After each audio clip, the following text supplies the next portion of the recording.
இன்றைய சமையல் வந்து கத்திரிக்காய் சாதமும் புடலங்காய் தயிர் பச்சடியும். ரொம்ப சிம்பிளான சமையல். அரிசி வந்து கொஞ்சம் உதிரி உதிரியாக வடித்து வச்சுருக்கேன், வச்சு ஆற வச்சுருக்கேன், உதிரியாக இருக்கேன்.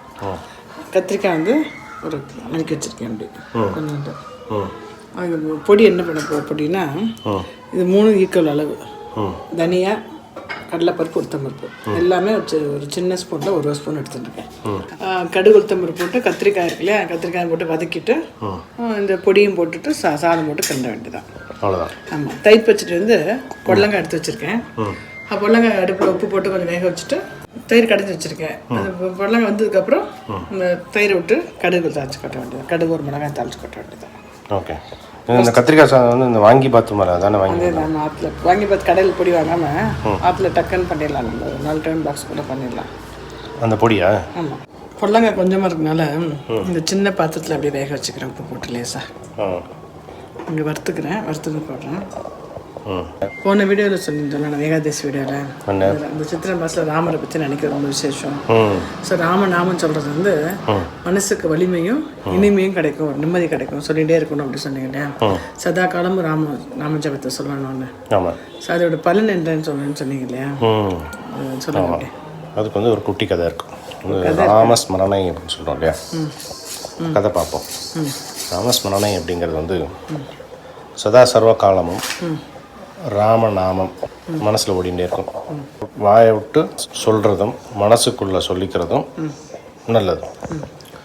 இதுக்கு வந்து ஒரு கதை இருக்கு. மகாபாரதத்தில் ஒரு நாள் என்ன ஆகுது, அர்ஜுனன் வந்து பாசுபத அஸ்திரம், அதாவது சிவன்கிட்டேருந்து வாங்குற ஒரு அஸ்திரத்துக்காக கைலாஷ் மலைக்கு போயின்னு இருக்கான். தர்மன் வந்து அனுப்பி வைக்கிறான். இந்த பாசுபத அஸ்திரம் வந்து ரொம்ப வலிமை வாய்ந்தது, அந்த அஸ்திரமும் உனக்கு வேணும், அது வந்து நிறைய தவம் பண்ணி வாங்குகிற அஸ்திரம், சிவபெருமான்கிட்டருந்து வாங்குறது. அதுக்காக போயின்னு இருக்கான். போயின்னு இருக்கும்போது அவன் மனசில் தோன்றுறது அவனுக்கு, தர்மனே வந்து, தர்மங்கிறது யுதிஷ்டன் அண்ணனே வந்து நம்மளை வந்து கூப்பிட்டு சொல்லியிருக்கான் அப்படின்னு ஒரு கர்வம் வருது அவனுக்கு. நம்மளால தான் முடியும் அப்படின்னு நினச்சி போயிட்டே இருக்கான். இது ஆஞ்சநேயருக்கு தெரிஞ்சிருது. ஆஞ்சநேயர் வந்து சாதாரண ஒரு வானர ரூபத்தில் அந்த வனாந்தரத்தில் மரத்துக்கடியில் படுத்திருக்கார். படுத்துருக்கும்போது அந்த வானரத்தை பார்க்குறாரு, ஆஞ்சநேயன் பார்க்குறான். அர்ஜுனன் பார்த்து, அர்ஜுனன் வந்து ஆஞ்சநேயராக தெரியல, ஒரு வானரமாக தெரியுது. அந்த வானரத்தில் அர்ஜுனன் கேட்குறான், ஏய் வானரமே, ராமாயணத்தில் ராமன் வந்து அவ்வளோ ஒரு வில்லாளிங்கிறிய, அவ்வளோ ஒரு வில்லாளியாக இருக்கிற ராமன் கடலுக்கு நடுவில் பாலத்தை கட்டி, வில்லிலேயே பாலத்தை கட்டி வானரம்லாம் போக முடியாதா? இப்போ நான் நினச்சா அது பண்ணிவிடுவேன். இப்போ இங்கே நதி ஓடுறது, நதிக்கு குறுக்கில் என்னால் பாலம் கட்ட முடியும், அம்புலேயே பாலம் கட்டுவேன் அப்படின்னு அர்ஜுன் சொல்கிறான். அந்த வானரம் சொல்கிறது, நீ பாலத்தை கட்டினா அது மேலே என்னை மாதிரி ஒரு குரங்கு போனாலே அது விழுந்துடும் அப்படின்னு வானரம் சொல்லுவான். அப்படிலாம் விழாது அப்படின்னு சொல்கிறான் அர்ஜுனன். சரி பார்ப்போம், பந்தயம் வச்சுப்போம் அப்படின்னு 2 பேருக்கு பந்தயம். அர்ஜுனன் சொல்லுவான், நான் ஆற்றுக்கு நடுவில் பாலத்தை கட்டுறேன், நீ ஏறிப்போ, அது விழுந்தது அப்படின்னா நான் வந்து தீக்குளிச்சிட்றேன் அர்ஜுனன் சொல்கிறான்.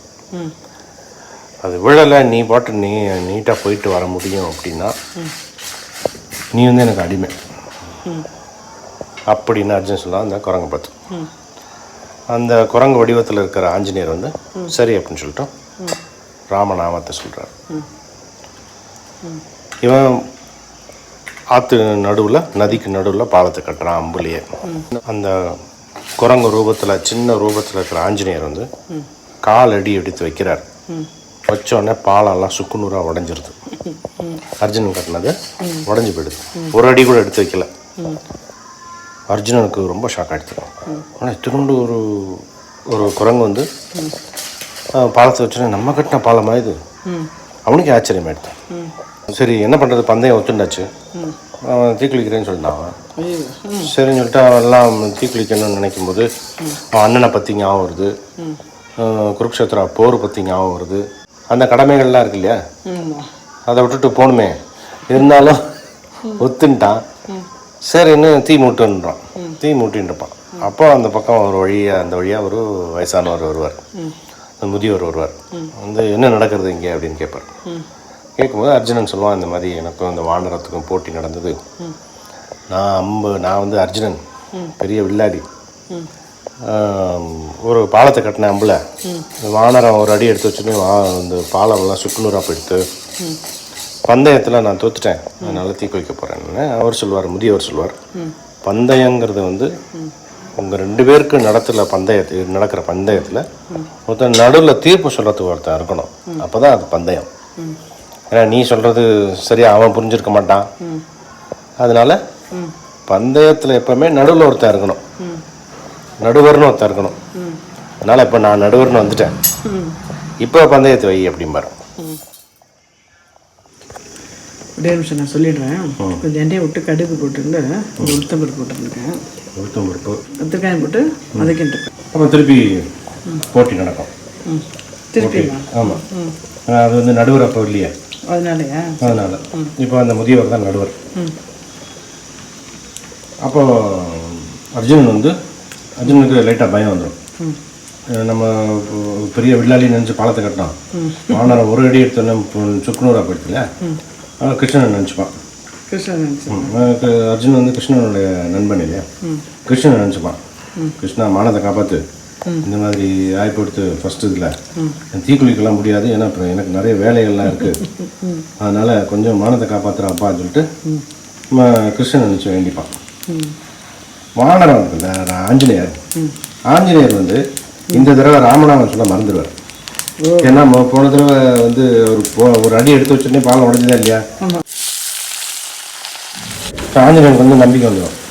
முதல் தடவை காலேஜ் எடுத்தோடனே பாலம் உடஞ்சதா இல்லையா, சரி அதே மாதிரி இந்த மாதிரி பாலம் உடையன்னு சொல்லிட்டு பேசாமல் உட்காந்துக்கான்.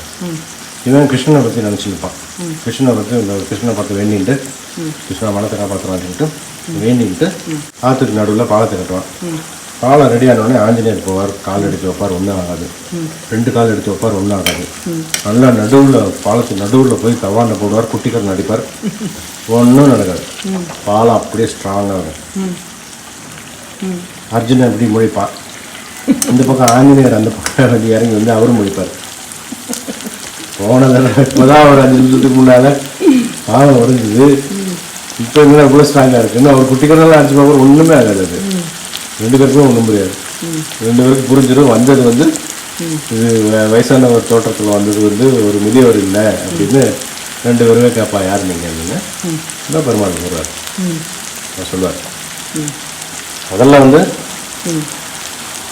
அர்ஜுனன் வந்து அவன் மனசில் வந்து என்ன இருந்தது, தாங்கிற ஒரு கர்வம் இருந்தது.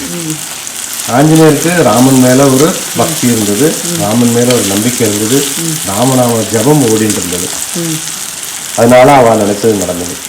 அடுத்த தடவை வரும்போது அர்ஜுனனுக்கு பயம் வந்துருக்கு, கிருஷ்ணனை பற்றி நினைச்சான். ஆஞ்சநேயர் அதை மறந்துட்டார், ஏன்னா முதல்ல நடந்தது வந்து இப்போ நடக்கும் அப்படின்னு நினச்சிட்டார். மனசில் வந்து ராமனை பற்றி ஓடல. இதான் நடந்தது. 2 பேர் மேலேயும் தப்பு கிடையாதுன்னு ஒரு தீர்ப்பை சொல்லி இது வந்து எல்லாருக்கும் புரியணும் அப்படிங்கிறதுக்காக ஒரு சின்ன விளையாடல் அப்படின்னு சொல்லிட்டு இப்போ ஆஞ்சநேயரை பார்த்து சொல்லுவார், இந்த மாதிரி குருக்ஷேத்திர யுத்தத்தில் நீ வந்து எப்போவுமே அர்ஜுனன் கூட இருக்கணும் அப்படின்னு சொல்லி அர்ஜுனோட தேரில் கொடியாக உட்காந்துருப்பார் ஆஞ்சநேயர். ஆமாம், அந்த கொடி இருக்கும்போது ஆஞ்சநேயரோட வடிவம் இருக்கும்போது மந்திர தந்திரம் அப்படிலாம் எதுவுமே ஒர்க் அவுட் ஆகாது. ஆஞ்சநேயர் முன்னால் இருந்தால் போகிறோம். எந்த விதமான ஒரு அஸ்திரமானாலும் சரி, எந்த விதமான மந்திர தந்திரங்கள் இருந்தாலும் சரி, ஆஞ்சநேயர் இருந்தால் எதுவுமே வராது, நமக்கு எதுவுமே அண்டாது. இந்த கதை மூலமாக நம்ம என்ன தெரிஞ்சுக்கிறோம் அப்படின்னா, ஒரு நொடி தான் ஒரு கர்வம் வந்தாலோ இல்லை ஒரு நொடி பொழுது நம்ம பெருமாள் நாமத்தை சொல்லாமல் விட்டுட்டாலோ நடக்கிறது அப்படியே ஆப்போசிட்டாக நடந்துடும். என்ன நடக்கணும்னு நினச்சோமோ அது ஆப்போசிட்டாக நடந்துடும். அதனால தான் அந்த காலத்துலலாம் சொல்லுவா, ராமநாமத்தையோ பெருமாள் நாமத்தையோ ஜபிச்சுட்டே இருக்கணும். அது ஆண்டாள் ஒரு படி மேலே போய் இன்னொன்று சொல்லியிருப்பான், பார்க்கடலுள் பைய துயின்ற பரமனடி பாடி அப்படின்னா என்ன அர்த்தம், பரமனடியை பாடி துதிக்கணும் அப்படிங்கிற, அதாவது வாயால் சொல்லணும். வாயால் சொல்லணும், மனசால் நினச்சிக்கணும். இந்த ராமநாமங்கிறது அப்பேற்பட்ட வலிமை நிகழ்ந்தது. இந்த சித்திரை மாதத்தில் நம்ம நினச்சிக்கிறது ரொம்ப நல்லது. சூப்பர். அதுக்கப்புறம் அப்பேற்பட்ட ஆஞ்சநேயர் அந்த அர்ஜுனனுக்கே ஒரு விஷயம் வந்து நாமநாமத்தை விட்டுட்டு போது நம்மளால மனசு ஏமாத்துறோம். சார் நம்ம வந்து அப்பப்போ கொண்டு வரணும். இந்த மாதிரி அதனால அந்த காலத்துலலாம் வந்து என்ன பண்ணா பெருமாள் பேரை வச்சிருவா குழந்தைன்ட்டு. பெருமாள் குழந்தை இப்போ பேரை வந்து அந்த மாதிரி கோவிந்தா நாராயணன் பேரை வச்சுட்டா அவன் கூப்பிடும்போது அது அட்லீஸ்ட் நம்ம அந்த அந்த பேரை உச்சரிப்போம் இல்லையா. கரெக்ட். ராம அப்படிங்கிறது வந்து ரா அப்படிங்கிறது வந்து வலிமை, ம அப்படிங்கிறது இதம் இனிமை. 2 பீஜ அக்ஷரம், பீஜாட்சரம்னு சொல்லுவாள். 2 பீஜ அக்ஷரமும் சேர்ந்து வச்சது. அது வந்து கம்பராமாயணத்தில் வந்து வசிஷ்டர் வந்து ராமனுக்கு பேரை வந்து ஈந்தான் அப்படின்னு சொல்லுவார். ஈந்தான் ஈகைனா தமிழ் என்ன தெரியுமா? தானம் பண்ணுறது. பெருமாளுக்கு வசிஷ்டர் வந்து தானம் பண்ணுறாராம். ஏன்? உன் பேர் வச்சான்னு சொல்ல, பேரை ஈந்தானா, பேரை தானம் பண்ணானா. ஏன் அப்படின்னா பரம்பொருளுக்கு பேர் கிடையாது. நம்ம ஒரு பேர் வச்சுக்கலாம், ராமன்னு வச்சுக்கலாம். வால்மீகிக்கு ராமனே வார்த்தை வரல, மரான் தான் வந்தது ஃபஸ்ட்டு. நாரதர் வந்து சரி மரானே வச்சுக்கோ, ஏதோ ஒரு வாயில் என்ன வருதோ அதை வச்சுட்டு அதை சொல்லிகிட்டே இருக்கு. மரா மரா மரா மரா மரா மரா ராமன் வந்துட்டு. அது மாதிரி பேர் இல்லாத பரம்பொருளுக்கு பேர் கிடையாது. அந்த பேர் இல்லாத ஒருத்தருக்கு இல்லாதவர்களுக்கு கொடுக்குறதான தானம். அந்த மாதிரி இல்லாத பேர் இல்லாத பரம்பொருளுக்கு ராமன்னு பேர் வச்சாங்க வசிஷ்டர். அதனால கம்பன் வந்து வசிஷ்டர் வந்து பேரை ஈந்தான், பேரை தானம் கொடுத்தான் அப்படின்னு சொல்லுவார் கம்பராமாயணத்தில். அதாவது அந்த பேரை வந்து ராம அப்படிங்கிற பேரை வந்து உச்சரிச்சுட்டே இருக்கணும். வெந்துட்டு பொடி போடுறோம். இதுதான் வாங்கிபாத் பொடி. ஆமாம். கடுகு கொஞ்சம் உளுத்தம்பருப்பு போட்டு கத்திரிக்காய் போட்டு மஞ்சப்பொடி உப்பு போட்டுருந்தேன். இப்போ அது பொடி வந்து தனியா, கடலைப்பருப்பு, உளுத்தம்பருப்பு, கொஞ்சம் பெருங்காயம், மிளகா பார்த்துருந்தோம் இல்லையா. இப்போ சாதம் போட்டு கலக்காண்டேன்.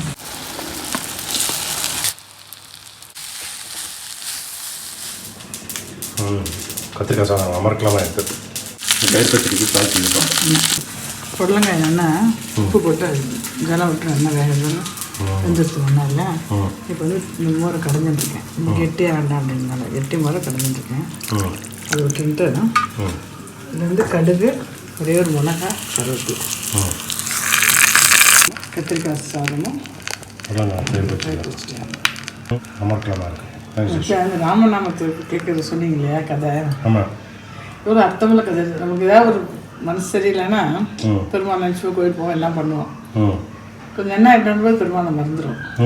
கரெக்ட். அதான் அதான் அது பெருமாள் தான் பண்ணுற வைக்கிறாங்க. அப்படி நம்ம வந்து அதான் நித்தமும் இந்த கதை மூலம் என்ன சொல்ல வராங்கன்னா நம்ம எப்பயுமே நம்ம நினச்சிட்டு இருக்கணும், அவர் இல்லாமல் அணுவும் அசைய முடியாது அப்படின்ற ஒரு இது வரணும். அந்த பக்கம் வந்து வரணும். குழந்தைருக்கும் ரெண்டு சொல்லி கொடுத்துட்டே வந்தோம்னு வச்சுங்க, அந்த அகங்காரம் ஈகோலாம் வராது.